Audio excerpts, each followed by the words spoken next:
Much of what I'm talking about in this video, these sections of the videos, have a lot to do with modular arithmetic, or sometimes known as clock arithmetic, when you first start learning about them. As well as the polygonal graphs, or polygonal notations, sometimes called by Gottfried Townsend. I'll speak a little more about him and his book, The Geometry of Musical Rhythm, what makes music sound good.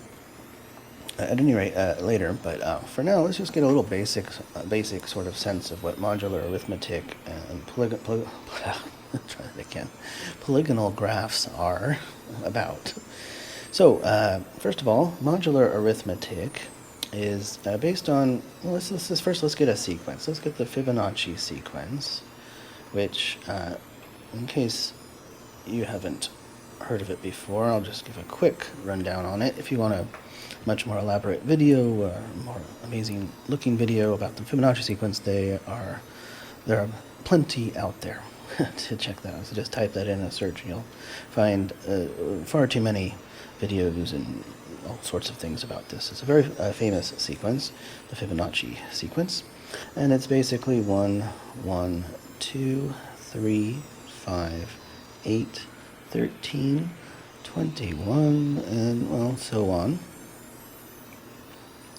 So yeah, it's really neat. And why is it so neat? Well, it's basically you start with two numbers, in this case 1 and 1, and you basically just add the previous term to get to the next term. So 1 plus 1 is 2, and of course 2 plus 1 is 3, and 3 plus 2 is 5, and 5 plus 3 is 8, and so on down the line, right? So we get the Fibonacci sequence when we start with a 1 and a 1 and perform that rather simple algorithm over and over again. Right. Now let's use this sequence as our sequence to look at modular arithmetic. Now modular arithmetic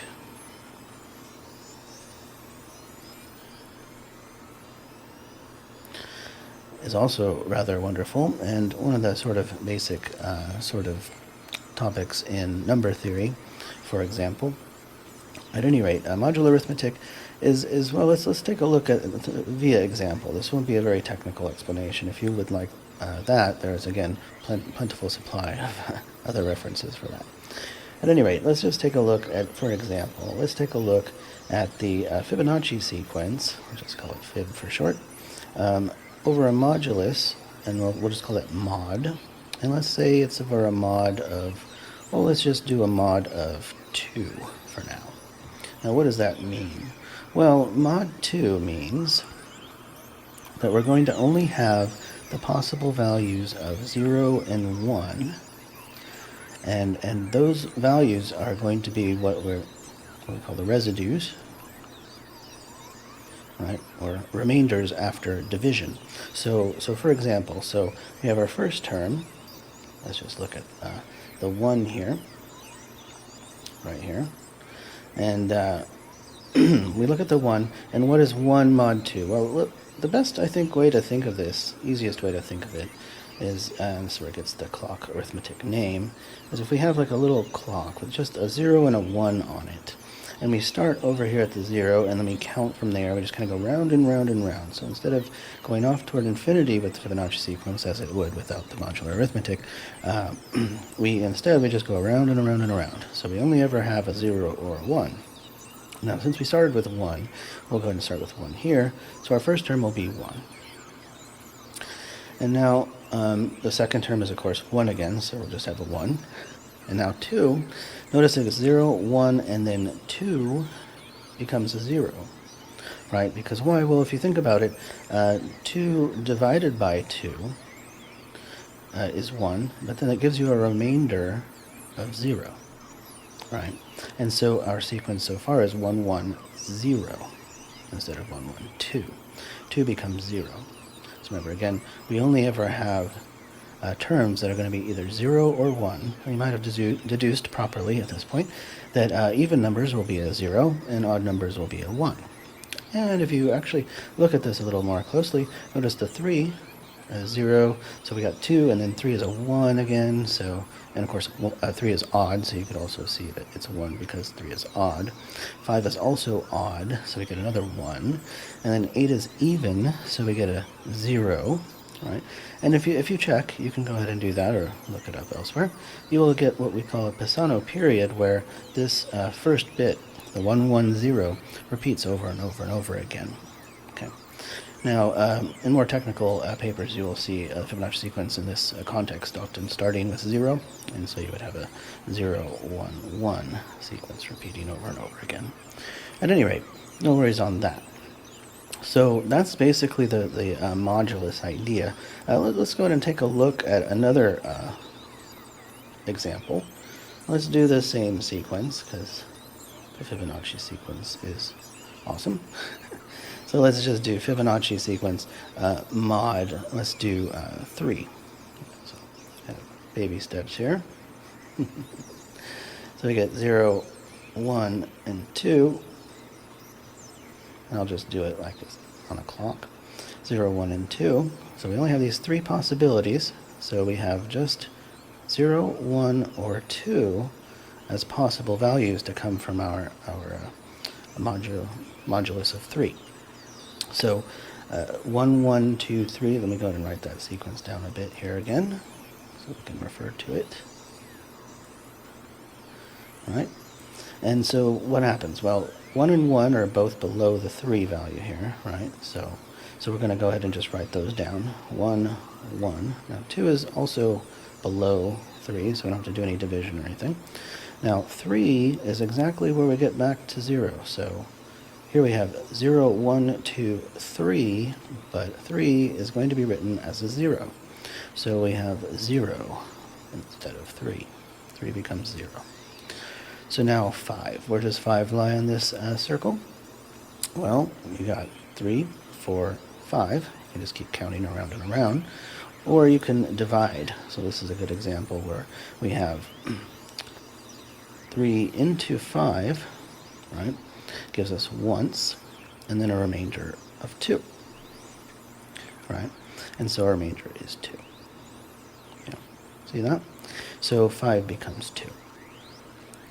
So that's the idea here, and of course you can keep going on, and we won't complete this whole thing, but that's the idea. So we get this different sequence which represents the Fibonacci sequence as it appears over a modulus of 3. Right? Now we can do that for any number of other sequences, other moduli, modulus in the plural, and continue down the line, get all kinds of different sequences from this process. Cool. So now that's the basic gist of modular arithmetic in a very quick nutshell. Now let's talk a little bit about the polygonal graphs. So polygonal graphs. Now, I didn't know of any such term when I was using that program in high school. I didn't even see that term actually even far beyond that until I read that book by Godfrey Toussaint. Pardon the mispronunciation if that wasn't quite right there. But yeah, he calls it polygonal notations. I kind of prefer the term graphs, but that's okay. Either way. So the idea is, if we have, let's just say, a graph, or let's say we're working with a modulus of, let's just say, 7, okay? Then we would have 0 here, right? And then we're going to have a term here and a term here, possible terms, right? And then notice we'll have 0, 1, 2, 3, 4, 5, and 6 as our possible values for this modulus. These are the least non-negative values, so 0, 1, all the way up to 6. Right?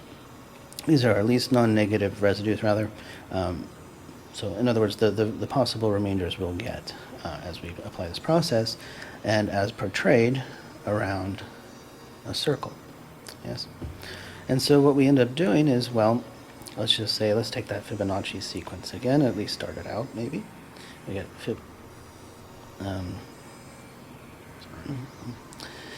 Fibonacci sequence mod 7. So we have 1, 1, 2, doesn't exceed 7, so we can keep moving on, 3, 5, and now instead of an 8, we'll look at this, and what do we get? Of course, remainder 1. If you divide, you'll get a remainder 1. And you can keep going down the line, right? And so what is 13? Well, 13 divided by, what are we doing, 7, goes once, and then we have a remainder of 6, right? Now I won't complete this entire graph. There's a total of, what is it? Oh, no, I'm not going to guess. I'll look it up later. But anyway, we get a certain number of terms out of this whole thing. Let's switch to a different color. So we get, how do you graph this? Well, in this case, we have a 1 to start, and again a 1. So we don't bother to put a segment there. But now, as we go into 1 to 2, we have this happening, and so we would draw a segment from 1 to 2. So from one term to the next term. And then as we go from 2 to 3, we're going to do the same thing. So we land on a 3, and we connect those, just to show the path that we're following through these possible residues. And then from 3 to 5, so we're skipping 4, we go to 5, and then it's quite not the best sketch in the world, but hopefully it'll suffice to show the idea here. To go to 3 to 5, we go ahead and put a segment that connects 3 to 5. And now we go back to 1, and so this is going to go to 1, and so on down the line. 6 after that, so we're going to do 6 over here, and we would continue, right, as the sequence itself continues.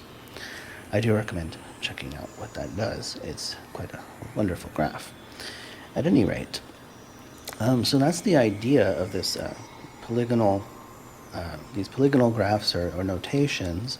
You can take any sequence, say the Fibonacci sequence, for example, or whatever other sequence, and you can use it, take a certain modulus, like 7 or whatever else, 11, 13, 2, whatever floats your boat, really, and then you can graph whatever sequence of remainders or residues comes of that after applying the modulus. And so you get basically a modular residue sequence, right? And that's, of course, as per the namesake, they're modular residue sequence graphing systems, right? So these are the exact sort of objects that I'm graphing in the MRSGSs, right? And of course, these graphs are not MRSGS graphs. These are the polygonal graphs or notations that I sort of rediscovered again. I would love to rediscover wheels, rediscover the wheel. I recommend it always and all the time.